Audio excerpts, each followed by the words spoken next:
Octane নাকি petrol, কোনটা আসলে ইউজ করা উচিত হিরো স্প্লেন্ডারে? এখন কথা হচ্ছে যে আমি রিসেন্টলি এটাতে পেট্রোল ঢোকাইছি, আর পেট্রোল ঢোকানোর পরে আমার গাড়িটা কেমন যেন একটু ভার ভার মনে হচ্ছে, মানে এটা হার্ড লাগতেছে।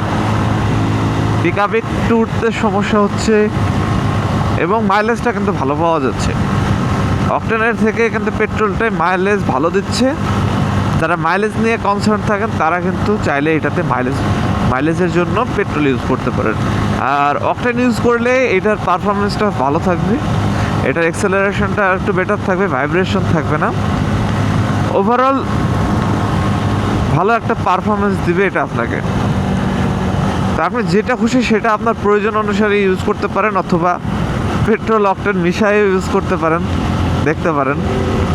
তো যেহেতু পেট্রোলের দাম 4 টাকা কম, তো সেহেতু এলাকাতে পেট্রোলটাই বেশি পাওয়া যায়, আর ঢাকা শহরে আসলে অকটেনটা বেশি পাওয়া যায়।